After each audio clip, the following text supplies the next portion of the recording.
This is difficult. I love to talk. I love to talk about my work, as most architects do. But this is an oldie. I'm not sure how goldy it is, but it 25 years doesn't touch it in the sense that it started 4 or 5 years before that in its design, and then it was finished. There were 2 competitions, which we'll talk about a little bit. I should say that starting this, there's one thing I'd like to do is sort of, as Stan did a little bit, is set a stage for what we were doing in architecture in those days, or what life was like, not so much here in the school, as it didn't have much of a bearing on this building, but what it was like out on the street. Sarah said after she heard the talk that I gave in New York in, whenever, 63? 83. Right, yeah, she wasn't born. And neither were you.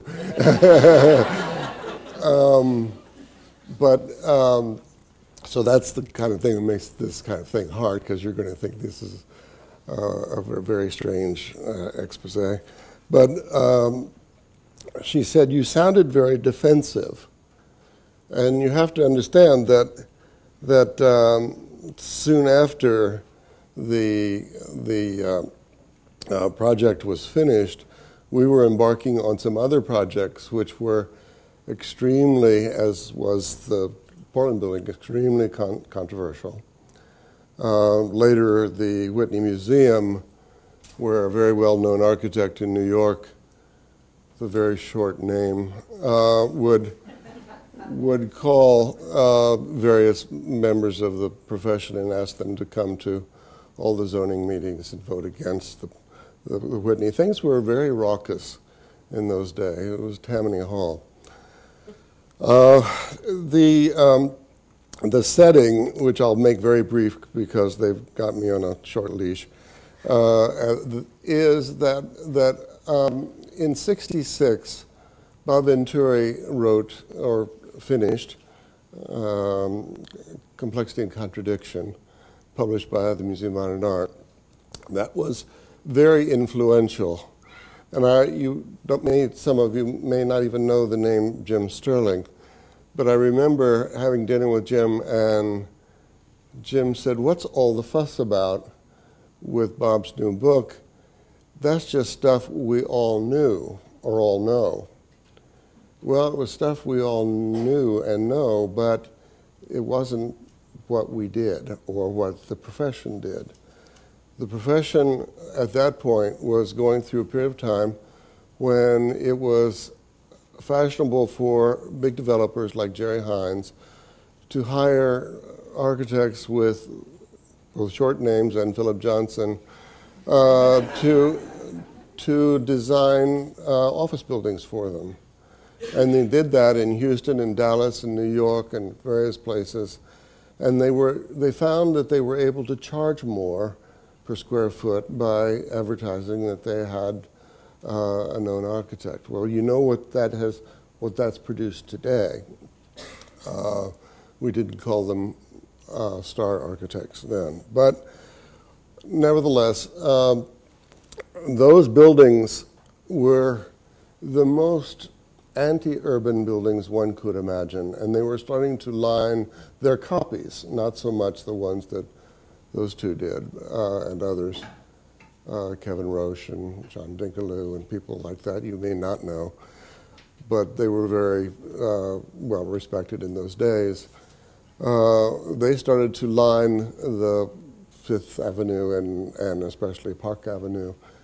And you will hate me saying this, but one could even point to a paradigm of that activity of making glass boxes as saying that in retrospect, even though done well, the Seagram building is a glass box sitting on an unused plaza and therefore destroying the street in terms of its commerce, the way we understand the city, and certainly the way we once understood Park Avenue. The reason Park Avenue is, in quotes, too wide is that it was the marketplace of New York. It had an ongoing vegetable and meat market right down the middle of it, where Bad Sculpture sits today. But anyway, I reacted very strongly to that and was happy that I wasn't known and wouldn't have to encounter a developer who would say, no, that's what I want. I want to get the most square footage for that I can for the rent. And in fact, I used to make fun of the fact that a developer once did talk to me about that and said, now, what dimension would you use from the core, meaning the elevators and the fire stairs and so on, the core to core to glass? And I said, the core to glass? And he said, yes, the core to the window wall. And I said, well, wait a minute, the wall is solid and the window is void. What is it? And I was teasing him, of course, but I was also pissed that this was the way they were thinking. So you automatically thought the glass, and the glass was important because that's where they measured to determine the square footage. And even if a heating unit or an air conditioning unit sat in front of that, you got to count the glass line. Those inches throughout a 40-story building is a lot of money. So that's the kind of stuff that I was against. And the year after I came here, Peter Eisenman arrived, and he and I decided that we could do one of two things in terms of starting a practice, each our own. We could work together on competitions, which we did. We could either struggle ourselves and do backyards in Princeton, kitchen renovations, and that sort of thing, or go work for Skidmore's in Maryland, do toilet room details. It wasn't a very happy affair at that time, so I didn't want to commute to New York. But that was my stance, and this building represents the first major building, well, not the first major building that I was asked to do, but by that time I wasn't doing the one that preceded it, which was a cultural and art center for two cities. Sounds grand, but they were podunks. They were on the Red River of the North, and they were in Fargo, North Dakota, and Moorhead, Minnesota. And across the river, they're twin cities, but not the twin cities, but they are twin cities. They were going to build a gallery over the river on a bridge like the Ponte Vecchio, and then a history museum and on one side and a art museum and cultural auditorium on the other, mainly used for orchestra and of all things, opera. There was a competition of 20 people. How we won, I'll never know, except and I think all architecture is political, but we went to the final presentation, the final three architects, and one of the architects had done, I don't know, a dozen such auditoriums, and he was obviously the front runner, and still practicing today and still building onto our theater here. And yet in the evening that all three of us showed our work to the town, we were all asked simultaneously. Now you can imagine we all showed these buildings in front of each other, so we didn't get to act like John McCain. But we did that, and then the mayor said, now, I want to ask the architects if it's all right if we copy your slides tonight. We know you can't get out of Fargo tonight. The last plane's left. And if we could copy your slides, we would then be able to show the projects to anybody in the town who missed this evening. And I said yes, and the next architect said yes. And the architect who was favored said, yes, but we've got another one of these tomorrow night, and if you could get them back in the same order, that would be great. We won. Evidently, we were second, but we won because they didn't want to be just another town on the list of this architect going to get a job, obviously. So be careful what you say and what you don't say. But nevertheless, after I tell you the story of the Fargo-Moorhead Bridge because there were drawings made of that were very, very widely published. This was before computers in architects' offices. Believe that or not, it was. And I like to draw. I drew. The drawings got to be monumental in their exposure of this town in Minnesota and North Dakota. And so I was very pleased about that. But that exposure allowed me to get a lot of lectures, not buildings. I got lectures. I got chances to teach other places. I got chances to lecture other places, but no buildings. But one night, I was invited to lecture in Portland, Oregon, to the AIA. And in those days, you got something like $50 for doing it, and plus your travel. And that was terrific in those days. We had to lobby to get that. They wanted us to come free. But anyway, I went, and I was sitting next to, yes, well, there, you can't put it down, Ron, you see. Let me know if you want it. Thank you, thank you. You're not the water carrier. But anyway, where was I? I was going to tell you that I was having dinner after the lecture. Evidently, the lecture was successful enough, and I was sitting next to a young man who was trying to organize a competition to design a new city hall annex, essentially. And he said, "What do we have to do to get somebody like you to compete?" And I said, "Ask." And he did, and I did, or we did in the office. And so that's how I got there. But there were many rocky roads to get the building up. One, he asked a really silly question. Like, he called me one day and he said, "Well, we know we want you to do it. We know that we're going to open it to all the architects of Portland. We need a few others. I've got these names." And I said, "Fine." And just so my friends weren't doing it.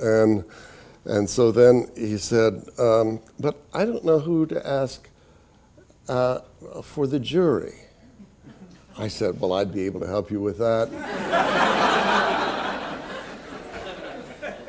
And when I suggested Philip Johnson, he said, "Oh, terrific. Could you get Philip Johnson?" I said, "I think I could manage that." And so Philip said he would be happy to go at that time and happy to be on the jury. But as the time drew closer, Philip wasn't well, and he said, "I think the mountain's going to have to come to Muhammad." And so the city council and the board of architects who were judging the competition from Portland's point of view came to make the selection in Philip's office. Now, another political thing I did. I'm sorry, Sarah, I'm taking too long. Okay, this is more interesting.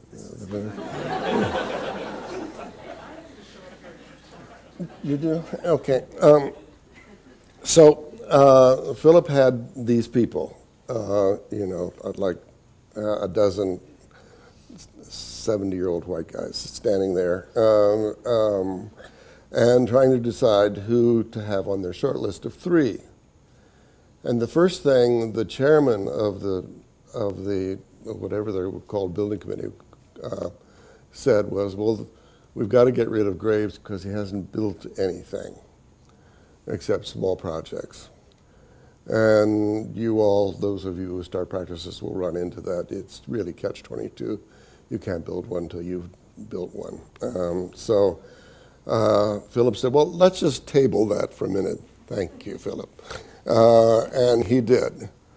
And he said, now, I want you to look, after they had picked a couple of others, Aldo Jergala and somebody that Philip had recently called in the New Yorker the best architect in North America, which means Canada.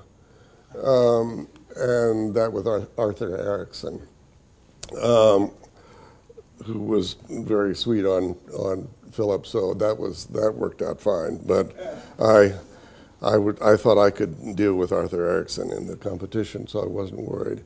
Because if they wanted Arthur Erickson's work, which I'll show you his entry, they didn't want mine. And so I knew that wasn't a problem.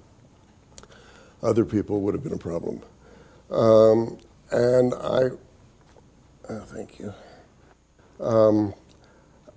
I have a way of drifting, I didn't know. The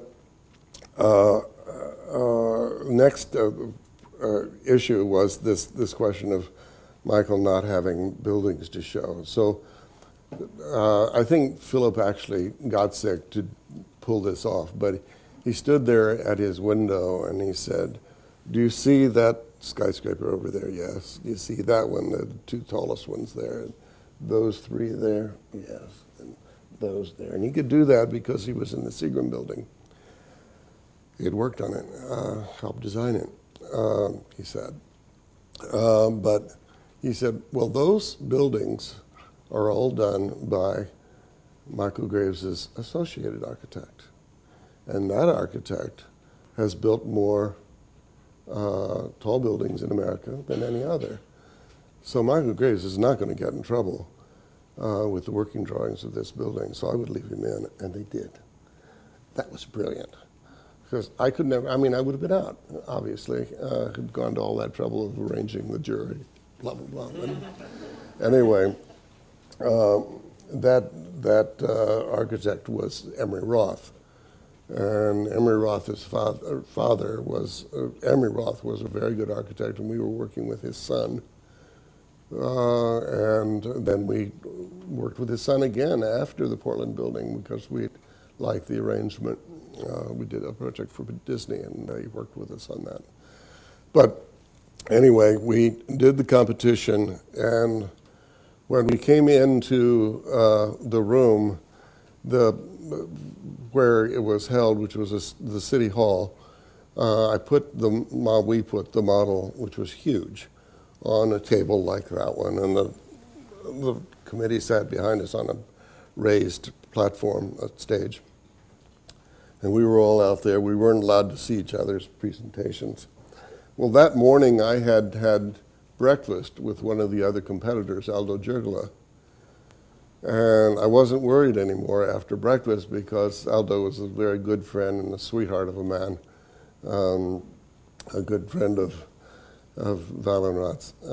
But he said, well, if they want my building, they're going to have to pay for it. Now, one of the major concerns was that the previous mayor had been thrown out because they had doubled the budget, an architect had doubled the budget on a water treatment plant, boring. But they had, and nobody was watching over the budget. So this time they were going to have a design-build competition. Some of you know what that is. If you don't know, it means that the architect and the builder, contractor, developer are all working in concert with each other. You don't do a set of drawings, send it out to bid, and wait for the bad news.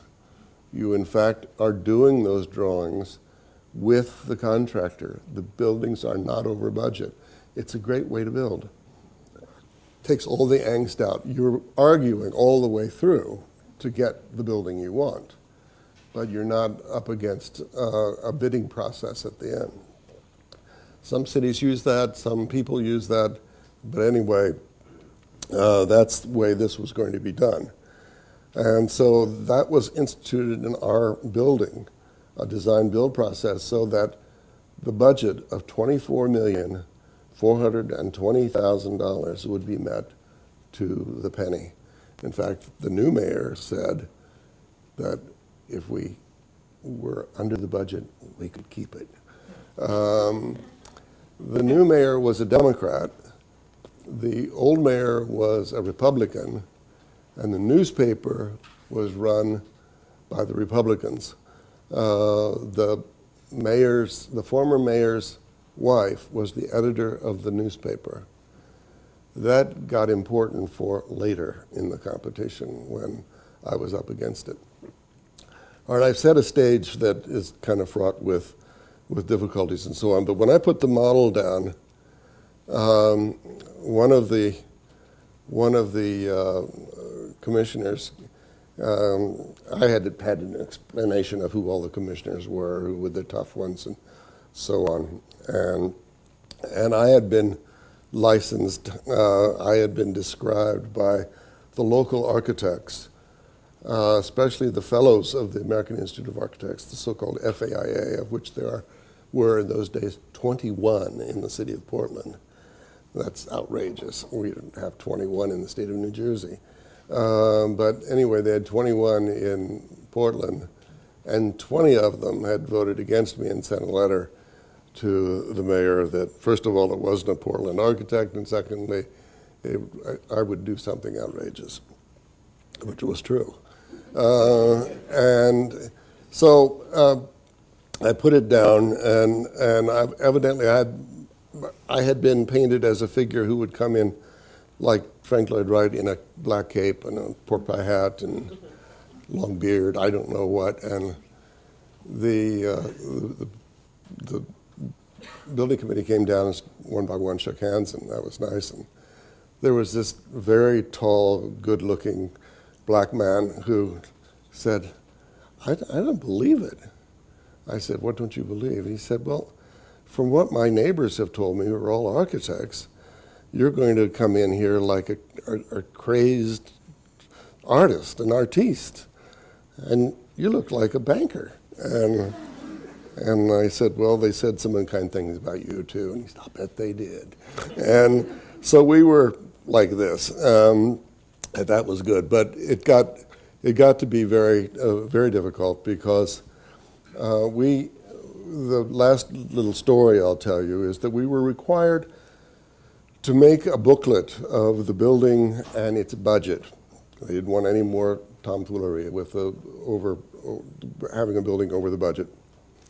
So we took it very, very seriously, and there was a moment about 2 weeks before we were to wrap up the drawings when I got a call on Sunday morning from my contractor, developer, builder, George Pavarini, who remains a very dear friend today. But he said, Michael, we're $2 million over the budget. Do you want to go in with $2 million over and take our chances? Meanwhile, the city had said, don't even arrive if you're over the budget. Or do you want to take the money out? And I said, Sunday morning, I said, how soon can you be here? And he said, I'll be there in 2 hours. And he came and he said, do you really want to make it out of another material? And I said, I remember, I said, I don't care if we make it out of oatmeal. We're going to make this building. So we sat down and we decided that we would change the structural system, too boring for words, but from a core to the outer walls being reinforced concrete, and we beat the budget.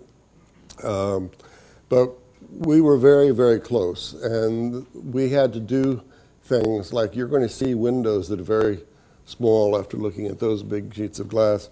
Our windows are 4 feet square in the offices, so that got a lot of criticism. And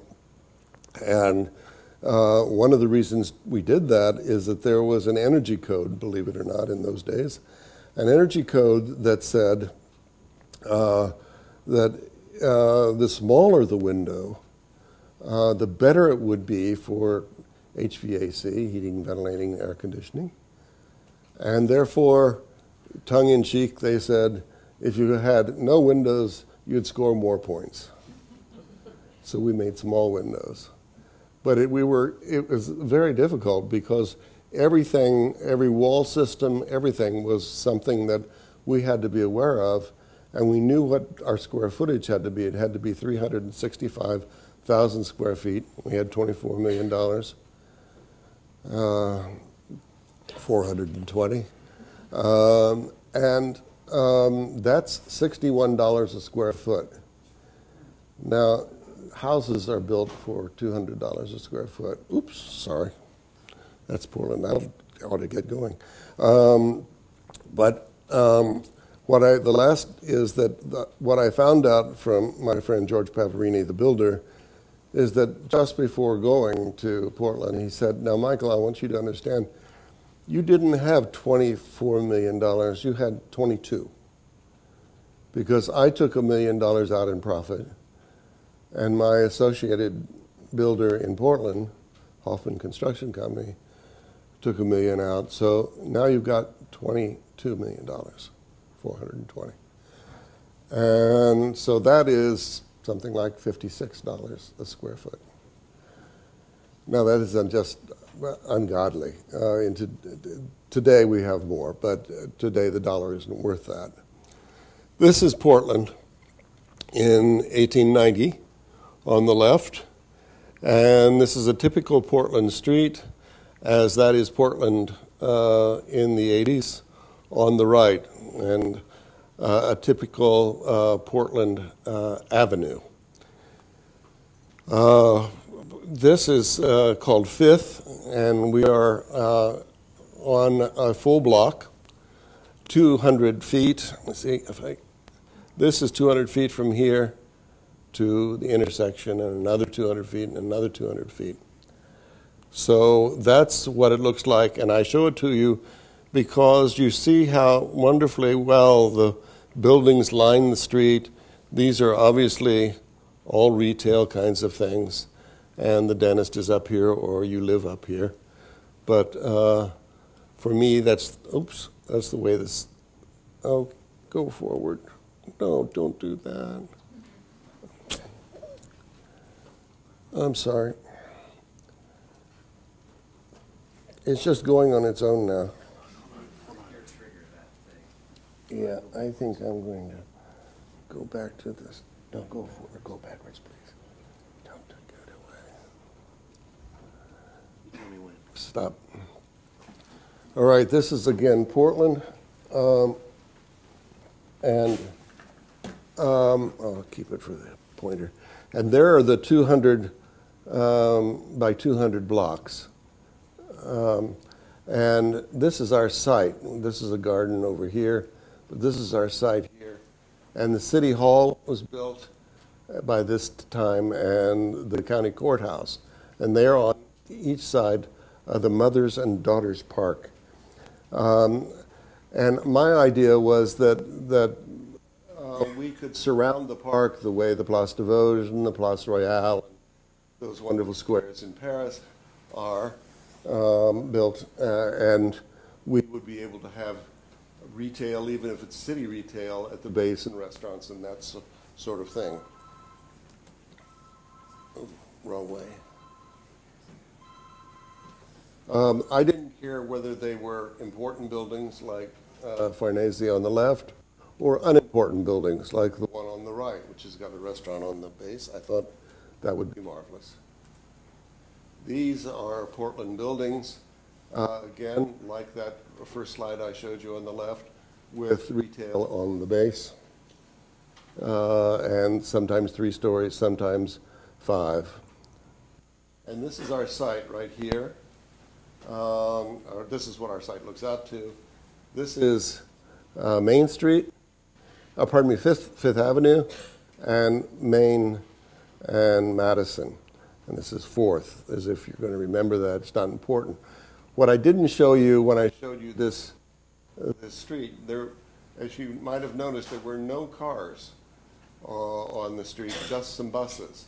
Well, this is a transit mall, and people can get on and off the buses at will without paying. And they go around a big loop in Portland, and it works brilliantly. And that's why, one of the reasons why I wanted the City Hall to be a part of this triumvirate of City Hall, the city office buildings, really, and the county courthouse. Now, in the meantime, a glass box was built here by a New York architect with initials for a name, and another one there, which is there by model, same architects. This is a granite base, and you can look at inside and see people banking and trying to get a loan. And the same thing here, it's called Orbanco, a granite bank with some windows. But after those buildings were built, the city passed an ordinance that said you had to have a porous base to your building. Now this is the City Hall facing the park. The park is called Mothers and Daughters Park. And this is the room that we had our meetings in for presenting the scheme, which is there on the Piano Nobile. And you see the rustication there and the loggia for coming in from the park. And then the offices behind. And there's Orbanco on the right-hand side. So this was really my context. I could be like some architects today and say, my context is always in opposition to the context, and that will be contextual, and the critic of the New York Times will believe it. But I didn't say that. There were many, many drawings made, but most of them resembled this early model, which wasn't any bigger than this. And this porous base here. The upper 5 floors, 1, 2, 3, 4, 5, were rentable. They really wanted city government, mainly county government, to rent those, but they were open offices for anybody in the city to rent. This was all that the city needed from here to there.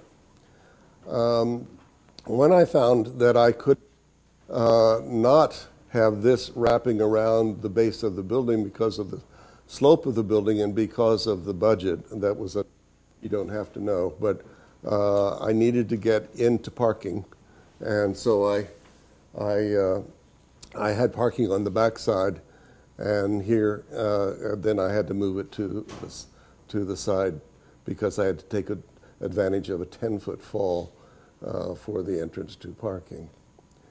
There are many, many drawings like this on the left, and then drawings like that with this curious figure that will now keep cropping up and in various guises. There she is inside, and we're going to see now the ground floor. Now this is like this room. This is a drywall world where this is really sheetrock all the way around here. These are light fixtures. I think we might have made them in our office. And this is real material, but that's the only place you got granite there. And then this entry taking you into the elevator lobby. And then beyond that, a little restaurant that occurs here, a city services restaurant. And if you could see that from the back, that's a little drawing of the space back here. So I was getting my way a little bit in terms of the ground floor. And then all of these shops and stores were meant to be coffee houses and so on. And they thought, the mayor thought he was joking, but they decided it was a good idea to sell dog tags from here. And so they did. You paid your taxes, and you got your dog's tags from there. But the building isn't very complicated, and it couldn't be. It had to be 15 stories. It had to have that kind of square footage, and so on. And which I told you about. This was a typical floor here. I think we might have missed one. Yes. Here is the second floor, and up above the double height space which is our only double height space in the building, in the lobby is there. And then this was a gallery walking around here on the history of Portland, and then the auditorium there on the right. The rest of it was thought to be a carrot that they could throw out to the Portland architects. So they said, after I had done the work for the floors above, the next 13 floors, they said, oh no, we're going to give that to a Portland architect. They did that and gave it to an old classmate of mine from school. And then 10 years later, we were asked to go back and remodel his work. This is what was going down in those days, but this had just been finished, the Citicorp building, standing on a much too tall column with people down there looking like ants. There's a church under there, by the way, St. Peter's, I believe. It's a very awkward, chilly space, especially on a fall day walking around that corner.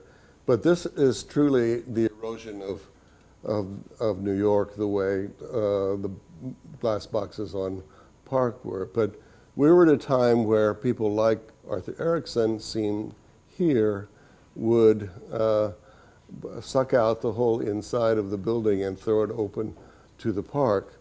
Now remember the little plaza I showed you in Paris, that would destroy that, and we've already got enough green. And I knew that he would be over the budget because I knew he couldn't afford this. You can't build the square footage he needed and have that kind of void.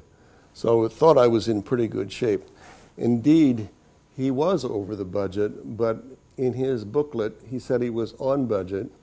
And then if you read further, the little asterisk, which the press did not do, he said, oh, by the way, there are these other things you've asked for, like this certain kind of window. We weren't able to supply that for the budget, and certain kind of HVAC. We couldn't supply that for the budget, but the basic price was the same. So he was caught on that. But here's the City Hall again, and here's County Courthouse, and here's what he did. That's contextual, I guess. I told you I knew that Aldo Jerkala would be over the budget. He told me that he came in at $40 million, and if they wanted it, they should have it. It was a good building. I'm not showing it tonight. But here's the side of my building, and there's the base carrying the required setback of our building. And I had wanted this to be tile, and I'll tell you why in a moment. We'll see some buildings in Portland. But here is that big void of Arthur Erickson's, and here's his contextualism, the reflection, of course, of the county courthouse there on the side. This is very inspired, I think. This whole thing. I thought it would be interesting in this city building to get people to come to the roof, not a la Le Corbusier so much, but to get up there for a gallery or something that could be commercially run, so that people could look back to the hills of Portland, which are really glorious, and off to Mount Hood. This was this thing now, which to many of you looks quite silly. But here were my garlands on the side, and here is this figure that keeps cropping up with her garlands there, and there's the representation of the city with these two big columns and four on the side supporting the rentable office up above, and something that's either a lintel or a keystone on the top with this little village up there that I thought would be more in scale once you got to the roof. What I knew would be the first to go in a budget crunch. Now this figure here is sitting on top of a tile, which we did keep a tile base, not nearly as interesting as some of the Portland buildings. There's a group called McBean in the West, I think in California, and they make glazed tiles for buildings. And Portland and Seattle have the perfect temperature and climate for those kinds of buildings. Not many of them in New York. They're a little tricky with freeze-thaw. And so here's one of them in Portland, and I thought that would be a wonderful way to give life to the base. Couldn't afford it. Here's one with McBean columns. They're glazed tile, and you could buy your own columns out of a catalog in the turn of the century and build these wonderful buildings. And so like these columns here, pilasters supporting the monumentality of that building, and the door down here, the actual door down there, there's a kind of reduction in scale the way I hoped ours would act in the same manner. There is Mount Hood in the distance, and you can actually see that, though that's a painting, you can actually see that from the roof of our building. And there is what was happening not only in my presentations, but also in the landscape at that time, and that was something the papers followed quite closely. And so this little fellow would have looked out at that. Didn't get built. Now every piece of correspondence I got had this figure on it, and I thought she was quite marvelous, but I didn't know who she was. She's got this curious Star of David on her head. She's got a trident in one hand.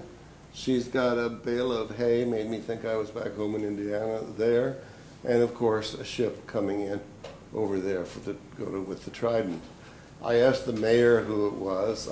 He didn't know. I asked the city council. They didn't know. They instructed me to go to the librarian.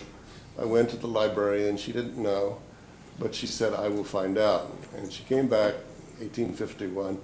She said, her name is Lady Commerce, perfect for the 19th century and the founding of the West and all of that. And here she is in one of the buildings as their keystone. I thought it was a good time to rename her and give her a new dress, especially with the kind of civic pride New Yorkers take in their sculpture done in the period of the Depression. And here she is doubling up here, holding one wreath. Why the wreath, Michael? And another wreath there. And am I going the right way? Yes. And here is the wreath on the county courthouse. And the wreath, like at Christmas for Christians on your door, means the eternal garden, the place of peace, the welcome for the visitor. And so my very exuberant garlands on the side, which I thought would be part of my 1% art, which was part of my female figure there, the Lady Commerce. By that time I had named her Portlandia. So here is what happened to that when they said, oops, Michael, we've got to clean the windows from the outside, not the inside. So the cleaning rig has to pass that, and I could only be out something like 8 inches. And so there it is, and I kept it. And then they said, oops, you don't get to do the sculpture, even though you've done the sculpture. We're going to give that to a sculptor. We're going to have a competition, but you can sit on the jury. And I thought that was good. Mark de Souveraud, who's become a friend, he wasn't in those days, but his gallery submitted a scheme that I'm sure, knowing Mark today, he didn't have anything to do with, because there was no place to put it on the building. It was a piece already done. It was a monumental piece made out of logs. They said it could sit in Mothers and Daughters Park. Well, first of all, it was a kind of trident like this that had a chain that came down from it with a log that was held between these two legs, or three legs, I've forgotten which. And this log had two enormous iron balls on it. And in the breeze, it was supposed to go back and forth in Mothers and Daughters Park. And I was sitting on the jury, and the woman who was running the museum at the time thought this de Souveraud would be just wonderful, not only for our building, but for the park. I then explained the iconography of it, which wasn't too difficult. But she was quiet. And then finally, the building as it ended up, with mostly paint and concrete, and not very much tile, just here at the base. Here is the park. This building has gone through a number of Republican administrations where they always want to tear it down because of what happened at in getting it built. And then luckily the Democrats come in and save it because for one reason or another the mayor at the time was Democratic. And we were able to get this thing up and built, and it was at that point that like so many spectacle buildings today, I call them postrational buildings that are pictured today. I never realized that the reason my building was in time in other places was because it just wasn't like this anymore.